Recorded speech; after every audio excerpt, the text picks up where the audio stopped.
الحمد لله نحمده ونستعينه ونستغفره ونؤمن به ونتوكل عليه ونعوذ بالله من شرور أنفسنا ومن سيئات أعمالنا من يهده الله فلا مضل له ومن يضلل فلا هادي له ونشهد أن لا إله إلا الله وحده لا شريك له ونشهد أن سيدنا ونبينا وشفيعنا ومولانا محمدا عبده ورسوله أما بعد فأعوذ بالله من الشيطان الرجيم بسم الله الرحمن الرحيم ولا تنكحوا المشركات حتى يؤمن ولأمة مؤمنة خير من مشركة ولو أعجبتكم ولا تنكحوا المشركين حتى يؤمنوا ولعبد مؤمن خير من مشرك ولو أعجبكم أولئك يدعون إلى النار والله يدعو إلى الجنة والمغفرة بإذنه ويبين آياته للناس لعلهم يتذكرون صدق الله العظيم وصدق رسوله النبي الكريم ونحن على ذلك من الشاهدين والشاكرين والحمد لله رب العالمين اللهم أنت ربي لا إله إلا أنت خلقتني وأنا عبدك وأنا على عهدك ووعدك ما استطعت أعوذ بك من شر ما صنعت أبوء لك بنعمتك علي وأبوء لك بذنبي فاغفر لي فإنه لا يغفر الذنوب إلا أنت اللهم صل على محمد وعلى آل محمد كما صليت على إبراهيم وعلى آل إبراهيم إنك حميد مجيد اللهم بارك على محمد وعلى آل محمد كما باركت على إبراهيم وعلى آل إبراهيم إنك حميد مجيد محترم সম্মানিত মুসল্লিয়ান কিরাম আল্লাহ পাক রব্বুল আলামিনের বড় মেহেরবানি আল্লাহ তাআলা আমাদেরকে জুমার নামাজ আদায়ের জন্য আল্লাহর ঘর মসজিদে হাজির হওয়ার তৌফিক দান করেছেন। আমরা এই জন্য আল্লাহ তাআলার এই নিয়ামত এবং সমস্ত নিয়ামতের উপরে শুকর আদায় করে দিল মন থেকে ঈমান ও ইহতিসাবের সাথে বলি আলহামদুলিল্লাহ। একটা কথা আছে আমাদের বাংলা প্রবচন হিসেবে বলে, যখন সারা অঙ্গে ব্যথা হয় তখন ওষুধ লাগাবো কোথায়? ষষ্ঠ হিজরির পরে রাসূলুল্লাহ সাল্লাল্লাহু আলাইহি ওয়াসাল্লাম যখন হুদাইবিয়ার সন্ধি হলো, তখন নবী করিম সাল্লাল্লাহু আলাইহি সাল্লাম রোম সম্রাট, রোমান বাদশাহ,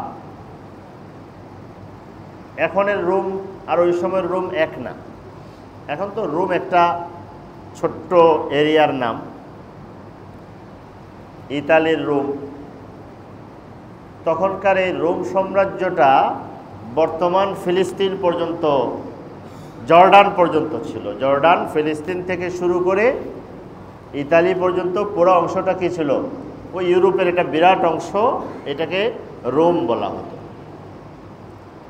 আর সমস্ত এলাকার যিনি প্রধান ছিল তাকে, তার নাম আরবিতে এসেছে হেরাক্লিয়াস বলে, রোম সম্রাট। রাসূলুল্লাহ সাল্লাল্লাহু আলাইহি সাল্লাম তার কাছে চিঠি পাঠিয়েছিলেন দাওয়াতের জন্য। সে তখন ফিলিস্তিন সফরে ছিল। ফিলিস্তিন থেকে যখন চিঠি আসছে, আরব থেকে চিঠি গেছে নবীজি থেকে, তো তালাশ করলো যে আরব দেশের কেউ আছে কিনা, তাদের সম্পর্কে তথ্যটা নেই। খুঁজতে গিয়া আবু সুফিয়ানকে পেয়েছে, আরব দেশের লোক না। তো লম্বা ঘটনা, বুখারী শরীফের শুরুতেই লম্বা হাদিস আছে। তাকে হাজির করেছে, হাজির করে তার একদম পুরা সংসদ ভবনের মতো এরকম জায়গায় বসে তার সাথে কথোপকথন হয়েছে। এমনি তো আবু সুফিয়ান মূলত গিয়েছিল, সেও গিয়েছিল তাদের কাছে, হেরাক্লিয়াসের কাছে। আর কিছু লোক ওই সময় আরব বণিকরা ছিল, তাদেরকেও বাদশাহ হেরাক্লিয়াস হাজির করেছে।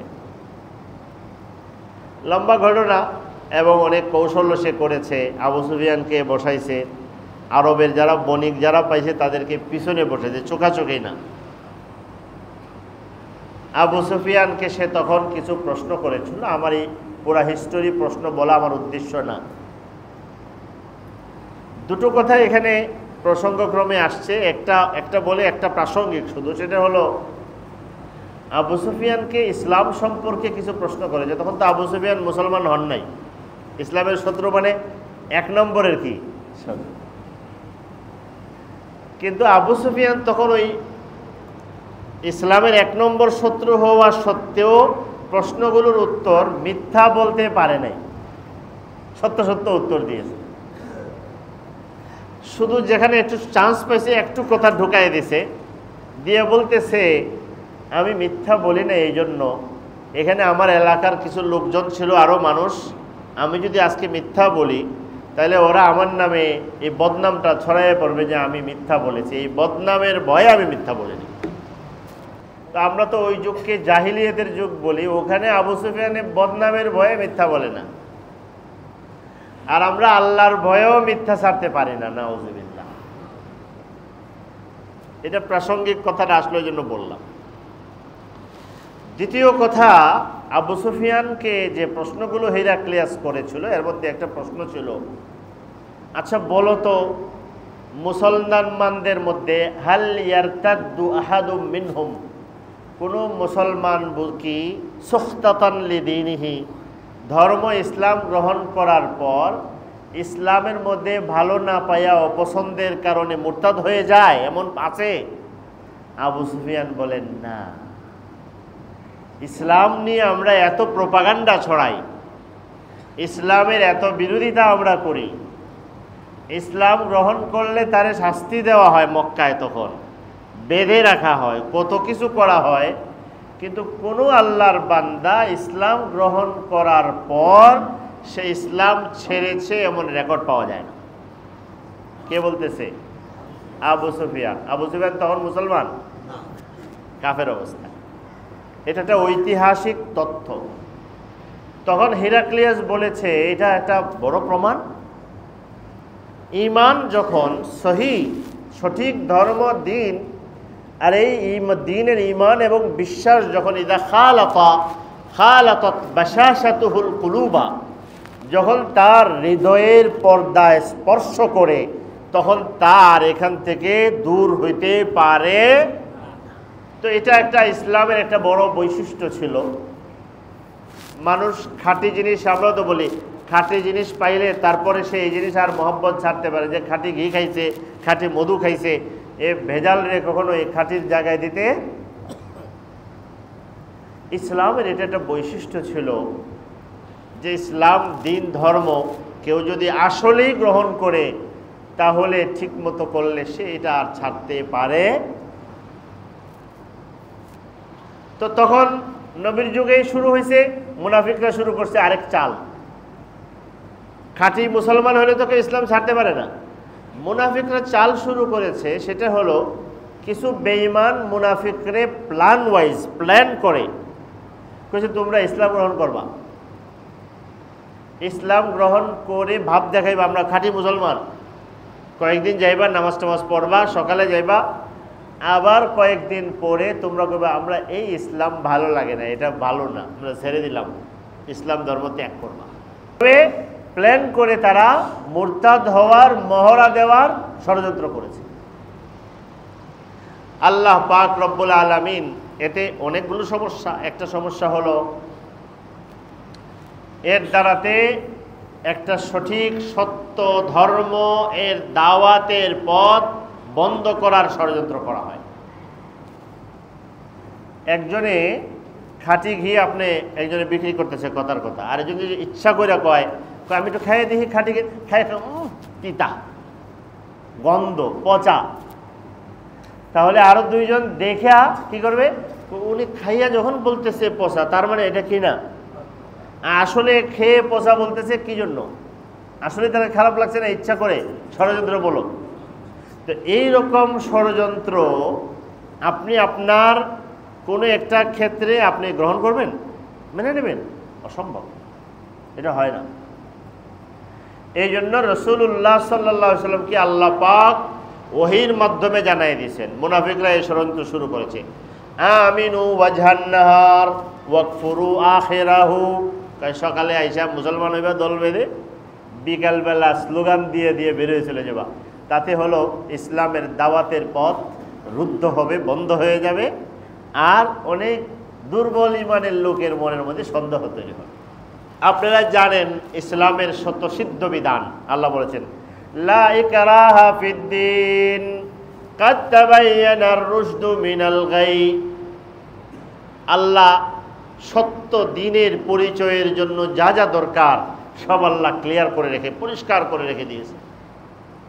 হেদায়েত সুস্পষ্ট, আল্লাহর বাণী পরিষ্কার, গুমরাহি যে গুমরাহি, পথভ্রষ্টতা, অন্ধকার, এটাও পরিষ্কার।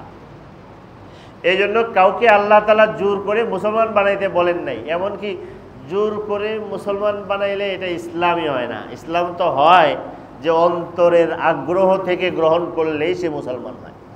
কিন্তু কেউ ইসলাম গ্রহণের নামে বাহানা করে এরপরে আবার মুরতাদ হয়ে ইসলামের দাওয়াতের পথকে রুদ্ধ করে দেবে, ইসলামের দাওয়াতের, ইসলামের সৌন্দর্যের বিরুদ্ধে কুৎসা রটাবে।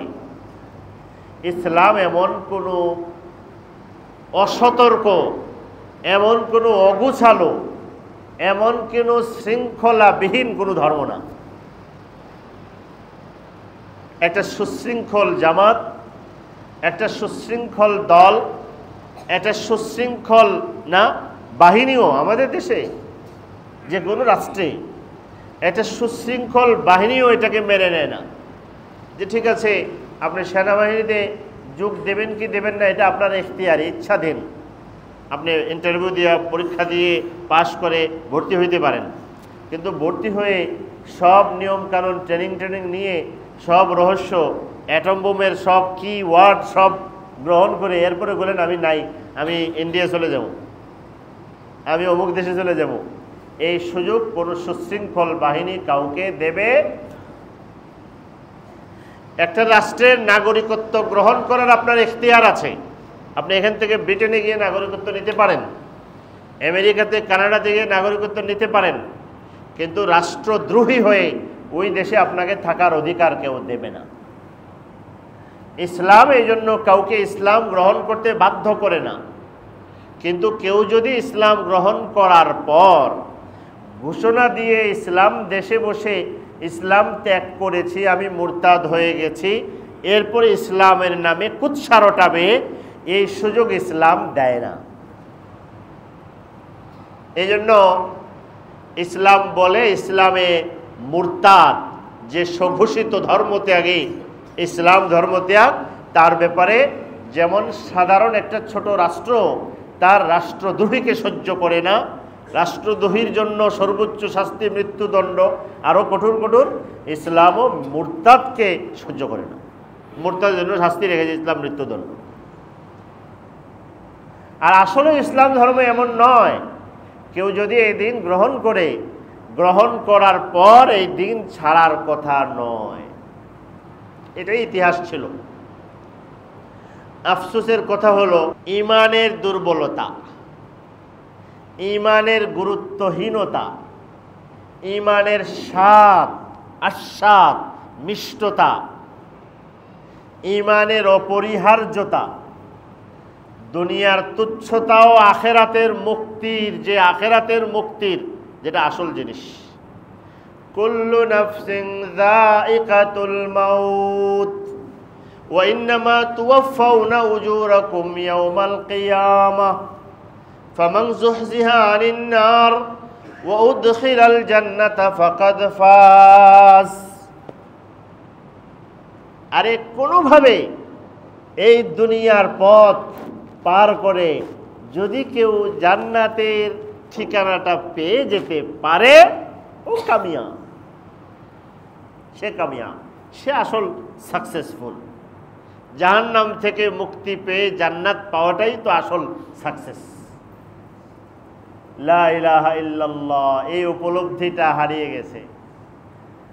ইসলাম এবং ধর্মীয় শিক্ষার অভাব, মাতা পিতার দায়িত্বহীনতা, ইসলামী সমাজে ইসলামী রঙের অভাব। ইসলামী সমাজ মানে মুসলমানের সমাজ, ইসলামী রং নাই, ওয়েস্টার্ন কালার এখানে, কালচার এখানে, রং বিধর্মীদের, রং বেঈমানের, রং অশ্লীলতার, রং নগ্নতার অভাব। দুনিয়ার তুচ্ছ জীবন, তুচ্ছ হীন সামান্য মুহূর্তের জীবনকে আখেরাতের মহান জীবনের উপরে প্রাধান্য দেওয়া, এই ধরনের অনেক রোগ ব্যাধির কারণে আজকাল মুসলিম সমাজে ঘোষিত অঘোষিত মুরতাদ না ধর্মত্যাগের নানা মহড়া চলছে। আমি কোরআনে কারিমের সূরা বাকারার 221 নম্বর আয়াত তেলাওয়াত করেছি, লম্বা আয়াত। আল্লাহ বলেন, ওয়ালা তানকিহুল মুশরিকাতি হাত্তা ইউমিন ওয়ালা আমাতুম মুমিনাতুন খায়রুম মিন মুশরিকাতিন ওয়ালাউ আ'জাবাতকুম ওয়ালা তুনকিহুল মুশরিকিনা হাত্তা ইউমিনু ওয়ালা আবদুম মুমিনুন খায়রুম মিন মুশরিকিন ওয়ালাউ আ'জাবাকুম উলাইকা ইয়াদউনা ইলান নার ওয়াল্লাহু ইয়াদউ ইলাল জান্নাতি ওয়াল মাগফিরাতি বিইذনিহি ওয়া ইউবাইয়িনু আয়াতিহি লিন-নাস লাআল্লাহুম ইয়াতাযাক্কারুন। আল্লাহ বলেছেন, দুনিয়ার তো বিশাল জীবন, তোমরা মুসলমান, কোনো পুরুষ কখনো কোনো বেঈমান, কোনো মুশরিক নারীকে বিয়ে করতে পারে না, চিন্তাও করতে পারে না, ভাবতেও পারে না, কল্পনাও করতে পারে না। একটা মুশরিক নারীর চেয়ে একটা মুমিন দাসী বাদী কৃষ্ণকায় কৃষ্ণাঙ্গ হলেও সে তার চেয়ে বহু বহু বহু গুণে শ্রেষ্ঠ। তোমরা তোমাদের মেয়েদেরকে কোনো মুশরিক পুরুষের সাথে বিয়ে দিতে পারো না, কেননা তোমার মেয়ের জন্য একটা মুমিন সন্তান গোলাম হলেও, দাস হলেও, কৃষ্ণকায় হলেও এ তোমার জন্য বহু শ্রেষ্ঠ। কেন? উলাইকা ইয়াদউনা ইলান নার ওয়াল্লাহু ইয়াদউ ইলাল জান্নাতি ওয়াল মাগফিরাতি বিইذনিহি। বিয়া, প্রেম, মনের আকর্ষণ, ভালোবাসা, এ তো তোমাকে জাহান্নামের পথে ডেকে ডেকে নিয়ে যায়। এটা প্রেমের ফাঁদ না, এটা আকর্ষণ না, এটা জাহান্নামের একটা প্রশস্ত রাস্তা, সে তোমাকে ওখানে ফেলাই দিতেছে। আর এদিকে তোমার রব তোমাকে ডাকতেছেন, ওয়াল্লাহু ইয়াদউ ইলাল জান্নাতি, আল্লাহ ডাকছেন জান্নাতের পথে, আল্লাহ ডাকছেন ক্ষমার পথে, বিইযনিহি ওয়া ইউবাইয়িনু আয়াতিহি, আল্লাহ তার নিদর্শন ক্লিয়ার করে দিয়েছেন, একদম পরিষ্কার করে দিয়েছেন, তোমরা যাতে চিন্তা করো, তোমরা যাতে চিন্তা করো, তোমরা যাতে চিন্তা করো, নিজের সিদ্ধান্ত নিজে নাও। কিছু লোক আমরা তো জানি, আমাদের এখানে একটা হলো সবসময় মুসলিম, ইসলাম এবং দিন ধর্ম যখন থেকে রাসূলুল্লাহ সাল্লাল্লাহু আলাইহি ওয়াসাল্লাম দুনিয়ায় এসেছেন, সত্য ধর্মের প্রচার শুরু হয়েছে। এখন সত্য ধর্মের যখন প্রচার শুরু হয়েছে, মিথ্যাগুলো তখন অপসারিত এবং বিদূরিত হওয়া শুরু হয়েছে। আল্লাহ তাআলা বলেছেন যে যখন আলো ছড়ায় তখন অন্ধকার থাকতে পারে না, এমনি দূর হয়ে যায়। অন্ধকার এমনি কি হতে থাকে? দূর হতে থাকে। যখন রাসূলুল্লাহ সাল্লাল্লাহু আলাইহি ওয়াসাল্লাম হক এবং দিন ধর্মের দাওয়াত শুরু করেছেন, তখন অন্ধকারগুলো অপসারিত হতে শুরু করেছে। আপনারা যারা রাসূলুল্লাহ সাল্লাল্লাহু আলাইহি ওয়াসাল্লামের সিরাত, নবী জীবনী, নবী জীবন ইতিহাস, নবীর দাওয়াতের ইতিহাস, নবী কিভাবে না মক্কায় বেড়ে উঠেছেন, কিভাবে মক্কার মুশরিকদের কাছে খুব আকর্ষণের পাত্র সমাদৃত ছিলেন, কিভাবে যখন আল্লাহর কথা বলা শুরু করেছেন, হ্যাঁ, তখন তারা নবী করিম সাল্লাল্লাহু আলাইহি সাল্লামকে আর আগের ভালোবাসা নাই। আগের দিনও ভালোবাসতো, পরের দিন যখন আল্লাহর কথা বলেছেন তখন ভালোবাসা কি নাই। আল্লাহ বড় চমৎকার চমৎকার বলেছেন, লাকাদ না'লামু আন্নাহু ইন্নাহু লা ইয়াহযুনুকাল্লাযী ইয়াকুলুন।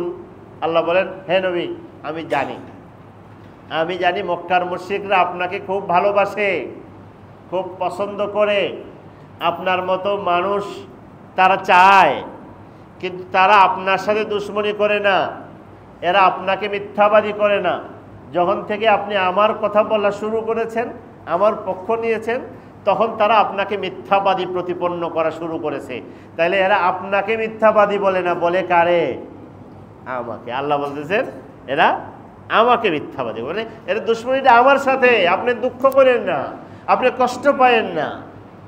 আপনি যেদিন থেকে আমার কথা বলতে শুরু করেছেন, ওদিন থেকে তারা আপনাকে দেখতে পারে। তো এটা রাসূলুল্লাহ সাল্লাল্লাহু আলাইহি ওয়াসাল্লাম এই দাওয়াতের ইতিহাস, ইসলাম প্রচারের ইতিহাস যাদের সামনে আছে, ওরা দেখেছেন, পড়েছেন। এটাও আফসোসের বিষয়। জিজ্ঞেস করলে, খুঁজলে, আচ্ছা ভাই, আপনি কি কখনো রাসূলুল্লাহ সাল্লাল্লাহু আলাইহি ওয়াসাল্লামের জীবন এবং সিরাত নিয়ে লিখিত একটা দুইটা বই পূর্ণাঙ্গ পড়েছেন? পাওয়া যায় না, অনেক কম পাওয়া যায়। কেউ কখনো সংগ্রহ করলেও পড়া হয় নাই, পড়লেও খুব মহব্বতের সাথে, মনোযোগিতার সাথে পড়া হয় নাই। এটা আফসোসের কথা। জিজ্ঞেস করে, ডেল কার্নেগি পড়ছে? হ্যাঁ পড়ছি, অনেক পড়ছি, আমার বাসায় আছে এখন। শেক্সপিয়র পড়েছে? হ্যাঁ পড়েছি, অনেক আছে আমার বাসায়। রবি ঠাকুরের পুরা রচনা সমগ্র সব আমার ঘরে আছে। মুহাম্মদুর রাসূলুল্লাহ সাল্লাল্লাহু আলাইহি ওয়াসাল্লামের একটি পূর্ণাঙ্গ, হ্যাঁ, সমৃদ্ধ সিরাতের গ্রন্থ আছে। আসলে পাই নাই, কেনা হয় নাই, ছিল, পড়ছি না, বিক্রি করে দিছে কাগজের দরে ওজন করে। কি জবাব দেবেন আল্লাহর কাছে?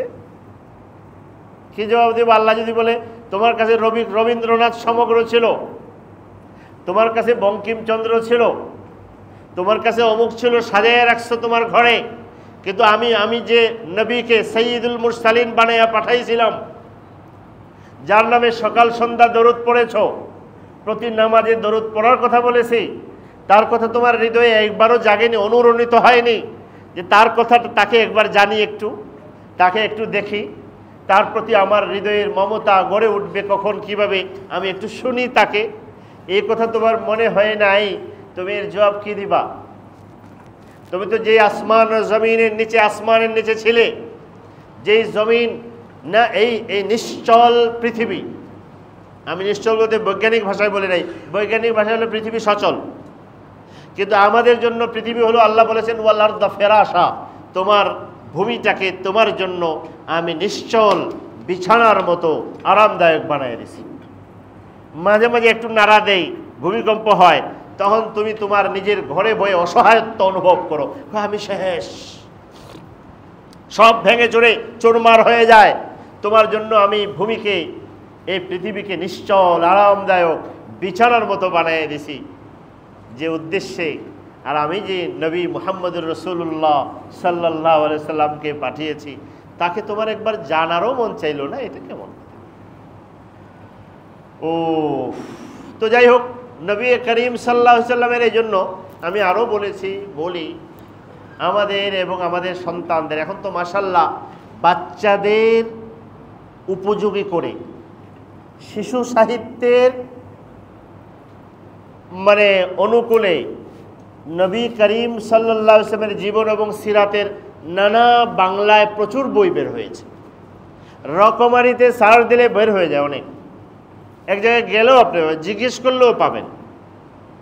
তো আমার সন্তান, শিশু, আমরা আমাদের ঘরে বাচ্চাদের নবী করিম সাল্লাল্লাহু আলাইহি ওয়াসাল্লামের পরিচয়ের উপর যদি তার উত্থান না হয়, তার প্রবৃদ্ধি বাড়ন্তি না হয়, তাহলে আফসোসের বিষয় আছে। ওটা আমি পরে বলছি। নবী সিরাত পড়লে আপনারা পাবেন, রাসূলুল্লাহ সাল্লাল্লাহু আলাইহি ওয়াসাল্লাম যখন মক্কায় দাওয়াত শুরু করেছেন, তখন মুশরিকরা তো অনেক ফর্মুলা অবলম্বন করেছে। এর মধ্যে একটা হলো, ওরা করেছে কি, দলবাত ভাগ করছে। যখন মেলা হতো, হজের মৌসুম হতো, আগের যুগের হজ চালু ছিল, তো তখন এরা দল বেঁধে দাঁড়ায় থাকতো। কেউ যদি দেখতো নবী লিখে কেউ যাচ্ছে, কয় উনি তো জাদুকর, জাদুকরের কাছে যাবে তুমি? আরে কেউ বলতে ও তো কবি, ও যেগুলো বলে এগুলো কবিতা, এগুলো কোরআন টুরান আল্লাহর বিধান ওগুলো না, এগুলো কবিতা, এভাবে বলতো। নাউজুবিল্লাহ, নাউজুবিল্লাহ। তো এরকম নানা প্রোপাগান্ডা দিয়ে তাকে মানুষদেরকে প্রতারিত করেছে। এটা তাদের একটা মিশন, একদম নবী জামানা থেকে শুরু হয়েছে, আজও চলছে, সামনেও চলবে। এই জন্য এই একটা জিনিস খুব পরিষ্কার করে সামনে রাখা, যে মানুষের ঈমান নষ্ট করা, বেঈমান বানানো, দিন নষ্ট করার মিশন চলবে। খ্রিস্টান মিশনারি দাওয়াত না, তাদের যে মিশনারি কর্মকাণ্ড, আমরা খুব সুন্দর বলি মিশন স্কুল। মিশন কি? মিশনারি মানে কি? এরা এটাকে আরবি বলে মিশনারি তৎপরতা, মিশনারি কর্মকাণ্ডের আরবি নাম হলো তাবশির। কি নাম? তাবশির। তাবশির অর্থ জানেন? কোরআনের ভাষায় আল্লাহ বলেন, নবীকে আমি মুবাশশির বানায়া পাঠাইছি, বাশির বানায়া পাঠাইছি। মুবাশশির মানে হলো, বাশির মানে হলো সুসংবাদদাতা। মিশনারি অর্থ ওরা বানায় সুসংবাদদাতা। আমাদের নবী আমাদেরকে আখেরাতে মুক্তির সুসংবাদ নিয়ে এসেছেন। তারা বলতে চায় তোমাদের জন্য আমরা মিশনারি, আমাদের কর্মকাণ্ড এগুলো তোমাদেরকে আখেরাতে সুসংবাদ দিবে। বলেন নাউজুবিল্লাহ। এটা তাদের দাওয়াতের, বিশ্বময় দাওয়াতের অংশ। মানুষদেরকে বেঈমান বানানোর, মুরতাদ বানানোর, এটা অনেক পুরানা জিনিস, এবং এটা সাম্রাজ্যবাদিতার, কলোনিজমের অংশ। ইউরোপিয়ানরা, আমেরিকানরা বিশ্বময় তাদের না অর্থনৈতিক আধিপত্য, রাজনৈতিক আধিপত্য, শক্তি খাটানোর জন্য, মানুষের টুটি চেপে ধরার জন্য, গলা চেপে ধরে রাখার জন্য, তাদের আঙ্গুলি ইশারায় চালানোর জন্য এরা যত কর্মকাণ্ড করে, এর মধ্যে একটা এটাও, এরা নিজেরাও ওদের ধর্মের প্রতি কোনো শ্রদ্ধা নাই, বিশ্বাস নাই, ধর্ম নাই, কিন্তু ওদের দেশে গির্জাগুলো বিক্রি করে দেয়, ধুমায়া গির্জা বিক্রি করতেছে, মানুষ মুসলমানরা কিনা মসজিদও বানায়। আর বাংলাদেশে এসে দেখবেন ওদের দাওয়াতি কার্যক্রম চলে, মাশাআল্লাহ, নাউজুবিল্লাহি মিন যালিক। এই এক। কাদিয়ানীদের মানুষদেরকে বেঈমান বানানোর তৎপরতা, এটা আরেকটা। হিন্দুদের একদম ব্রিটিশ আমলে শুদ্ধি আন্দোলন নামে মুসলমানদেরকে হিন্দু বানানোর প্রক্রিয়া তারা শুরু করেছিল, একদম ব্রিটিশ পিরিয়ডে। এটা গেছে, সময় পার হয়েছে। এই কিছুকাল যাবৎ আপনারা অনেকে জানেন, শুনেন হয়তো, নানা হিন্দু আধিপত্যবাদিতা বিস্তারের জন্য, হিন্দুত্ববাদিতা বিস্তারের উদ্দেশ্যে তারা ভারতে বিশেষ করে ব্যাপকভাবে মুসলমানদেরকে মুরতাদ বানানোর, বেঈমান বানানোর নানা মিশন জারি করেছে। লাভ জিহাদ এই শব্দটা অনেকেই শুনবেন, এই প্রক্রিয়া অনেক চলছে। আমি এখনও হায়দ্রাবাদ থেকে একজন মাওলানা আহমদ ওনার লেখা একটা বই পড়ছিলাম আজকে। তো তাদের এই মিশনগুলোর একটা মিশন হলো, এটা অনেকেই ইতিমধ্যে জানা হয়ে গেছে, এটা ভারতে অনেক দিন থেকে চলছে। উনি পত্রিকার রিপোর্ট দিয়েছেন, একটা স্টেটে, একটা প্রদেশে পত্রিকার সংবাদ অনুযায়ী 1 মাসে 75 জন মেয়ে প্রেমের ফাঁদে পড়ে হিন্দু ছেলেদের সাথে সম্পর্ক তৈরির নামে সম্পর্কের সুবাদে ইসলাম ধর্মকে ত্যাগ করে হিন্দু ধর্ম গ্রহণ করেছে। নাউজুবিল্লাহ। স্পেশাল ম্যারেজ অ্যাক্ট বানাইছে তারা 1954 সালের, যেটায় 2 ধর্মের মানুষের বিয়ের ব্যবস্থাপনা। তো এটা অনেক দিন থেকে চলছে, আমরা দেখছি প্রতিবেশী দেশে দুঃখ, তারা চেষ্টা করছেন, আলোচনা করছেন। এটাকে একটা অনেক মাধ্যমে, এর মধ্যে একটা তো অনেকেই জানেন ইসকনের একটা, যেটা সারা দুনিয়াব্যাপী তাদের একটা প্রক্রিয়া, যেখানে নানা রকমের অন্যায়, অপকর্ম এবং সন্ত্রাসী কর্মকাণ্ডের মতো কাজ তারা করে আসছে, এবং এটাকে আমাদের দেশে নিয়ে এসেছে এবং প্ল্যান করে, পরিকল্পনা করে মুসলিম মেয়েদেরকে আকর্ষণ করে সব ছেলেদের সাথে কোনো রকমের সম্পর্ক, এর মাধ্যমে তাদের চরিত্র নষ্ট, তাদের জীবন নষ্ট, এবং মুসলমান মা বাবার সন্তানের পেটে বেঈমান মুশরিকের সন্তান প্রজননের এই প্রক্রিয়ার চেয়ে দুঃখজনক আর কিছু হইতে পারে। তো এটার আমি কিছু কথা বলবো। আজকে প্রথম যে বিষয়টা আমি বলতে চাচ্ছি সেটা হলো, একটা জিনিস তো আছে আন্তর্জাতিকভাবে, রাষ্ট্রীয়ভাবে, গোষ্ঠীগতভাবে সাম্প্রদায়িক দুষ্ট চক্রের মাধ্যমে পরিকল্পনা করে মানুষকে বেঈমান বানানোর একটা প্রক্রিয়া। এটা জানলে বুঝলে সবার মনে একটু ভয় লাগে। কিন্তু আরেকটা আছে, আমি ব্যক্তিগতভাবে, আমরা যে মানুষদের সাথে উঠা বসা করি না, মাঝে মাঝে আসে, হুজুর আমার ভাই, আমার অমুক ছেলে, সে একটা অমুসলিম, এটা হিন্দু মেয়েকে সে বিয়ে করবে, আমরা কোনোভাবে তাকে ফিরাইতে পারতেছি না। এক ব্যক্তি, তার ভাই, এক ছেলে আসছে আমার কাছে কয়েকদিন আগে, আমার বোন, তার দিনদার, তার বাবা দিনদার, মা দিনদার, সে এক ইউনিভার্সিটিতে পড়ে, সাউথ ইস্ট ইউনিভার্সিটির কথা বলছে আমাকে। তার বোন, সে হিন্দু একটা ছেলেকে বিয়ে করবে, কোনোভাবে তাকে আটকাইতে পারতেছে না, সে মুসলমান। আল্লাহ বলছেন উলাইকা ইয়াদউনা ইলান নার, এটা তো বেঈমানের পথ। যে মন থেকে আকর্ষণ করে আল্লাহ এত বড় হারাম জিনিস, তার ঈমান থাকে কি করে? তার চয়েস, এটা চয়েস কেমনে হয়? এটা চয়েস কেমনে হয়? এখন আমার দুটো বিষয়, একটা বিষয় হলো যদি এটা ষড়যন্ত্রের অংশ হয়, যেটা পরিষ্কার ক্লিয়ার ষড়যন্ত্র, আমাদের বিরুদ্ধে ষড়যন্ত্র হবে, আমরা সামাজিকভাবে সচেতন হব না, আমরা সামাজিকভাবে এর বিরুদ্ধে দাঁড়াবো না, আমরা সামাজিকভাবে এর বিরুদ্ধে আওয়াজ তুলব না, যে আওয়াজে যে দাঁড়ালে, যে সমষ্টিগত সমুচ্চ স্বরের কারণে দেশে রাষ্ট্রে এটার বিরুদ্ধে আওয়াজ উঠলে তখন আমাদের সন্তানরা বেঁচে যাবে। আর দ্বিতীয় হলো, এটা ছাড়াও আমরা কি তলিয়ে দেখব না, কেন আমার মেয়ে, আমার ভাইয়ের মেয়ে, না আমার বোনের মেয়ে, আমার সমাজের একটা মেয়ে, সে এত একটা মেজরিটি মুসলমানের দেশ, 80-85-90 মুসলমানের দেশে থেকে এত কিছু থাকার পরে তার পছন্দটা ওখানে গিয়ে থেকে কেন? কারণটা কি? কারণ সে ইমানের গুরুত্ব বোঝে নাই,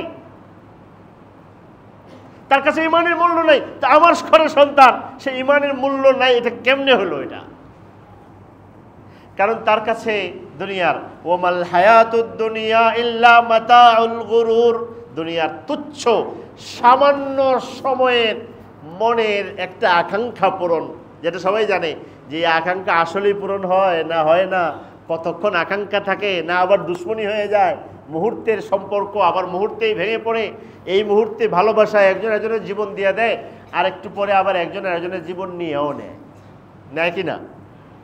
এখন দিয়ে দেয়, আবার পরে কি নিয়েও নেয়। এ তুচ্ছ হীন সামান্য দুনিয়ার জন্য দিন ইমানকে কিভাবে পিছনে ফেলতে পারে একটা মানুষ, একটা সন্তান? আমার এই সমাজে কেন এমন হয়? এই কারণগুলো তলিয়ে দেখা দরকার। দুটো বিষয় নিয়ে একটা বিষয় আমাদের ভাবতে হবে যে আমাদের যদি যে ষড়যন্ত্র চলে, তো ষড়যন্ত্রের মোকাবেলা, ষড়যন্ত্র যখন পরিকল্পিত হয় তখন এর মোকাবেলা কেউ একজন দুজন হুজুর অমুক তমুক করতে পারে না। আপনারা হয়তো দেখে থাকবেন এই টঙ্গীর একজন ইমাম সাহেবের বিষয়ে ব্যাপক হচ্ছে, হ্যাঁ, ইসকন না কিসের বিরুদ্ধে কথা বলার কারণে ওনারা যেটা সন্দেহ করছেন, কি কঠিন তাকে গুম করে নিয়ে গেছে, নিয়ে কোথায় পঞ্চগড়ে শিকল পড়া অবস্থায় বেহুশ অবস্থায় তাকে পাওয়া গেছে, ব্যাপক নির্যাতন করেছে। কে করেছে? বের করা হোক।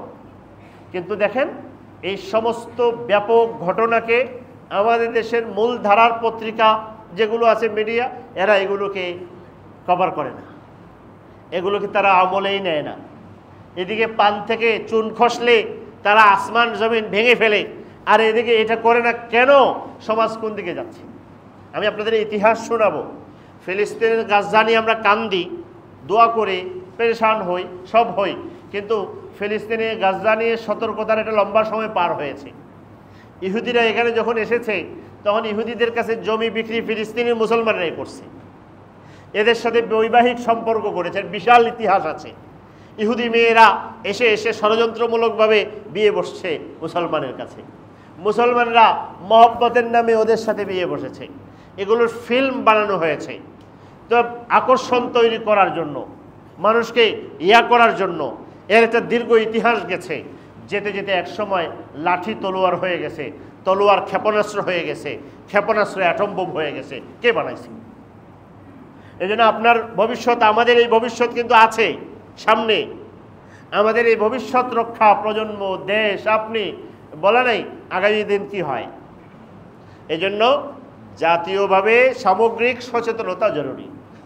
আর দ্বিতীয় হলো ব্যক্তিগতভাবে, পারিবারিকভাবে নিজেদের সন্তান কেন সে তুচ্ছ দুনিয়ার মোহে পড়ে, সীমিত লোভ লালসার মোহে পড়ে ইমানকে সে অ্যাভয়েড করতে পারে, এখান থেকে ফিরে থাকতে পারে, এ তো দুনিয়াও পাবে না। ওয়ামান আরাদা আন যিকরি ফাইন্না লাহু মাঈশাতান যানকা ওয়া নাহশুরুহু ইয়াওমাল কিয়ামাতি আমা ক্বালা রাব্বি লিমা হাশারতানি আমা ওয়া ক্বাদ কুনতু বাসীরা ক্বালা কাযালিকা আতাতকা আয়াতুনা ফানাসিতাহা ওয়া কাযালিকাল ইয়াওমা তুনসা। আল্লাহ বলেন, আমার শিক্ষা তুমি পেয়ে গেছো, আমার জিকির পেয়ে গেছো, আমার দিন পেয়ে গেছো, এরপরে তুমি বিমুখ হয়ে গেলা, পৃষ্ঠ প্রদর্শন করলা। তোমার জন্য আমি জীবনটা আরামের দেব না, অশান্তির জীবন, অন্ধকারের জীবন, ধাঁধার জীবন, ধোয়ার জীবন। তুমি ওখানে শান্তি পাইবা না, তো দুনিয়ার জীবনটা তোমার বিষাদ হয়ে যাবে, ওখানে কোনো মজা পাইবা না। যখন আখেরাতে যাবা তখন দেখবা অন্ধকার, বলবা আল্লাহ আমি অন্ধ কেন, অন্ধকার কেন? আমার তো দুনিয়া একটা চোখ ছিল, আমি সব দেখতাম। আল্লাহ বলবে, হ্যাঁ চোখ তো আমিই দিছিলাম, দেখার জন্য দিছিলাম। তুমি দেখার জিনিস না দেখা হিন্দু মেয়ে দেখছো, দেখার জিনিস না দেখা খ্রিস্টান মেয়ে দেখছো, দেখার জিনিস না দেখা হিন্দু ছেলে দেখছো, দেখার জিনিস না দেখা খ্রিস্টান ছেলে দেখছো। এই জন্য আমি তোমার চোখকে নিষ্প্রভ করে দিয়েছি, আলোহীন করে দিয়েছি। আলো আমি নিয়ে নিয়েছি, তোমাকে সে আলো ফেরত দেওয়া হবে না। দুটোই আল্লাহ পাক রব্বুল আলামিন সমাজকে ইর্তিদাদ, ধর্মহীনতা, ধর্ম ত্যাগের, দিন ত্যাগের এই মহড়া, এটা থেকে বাঁচাইতে হবে, নাহলে স্বাধীনতাও থাকবে না।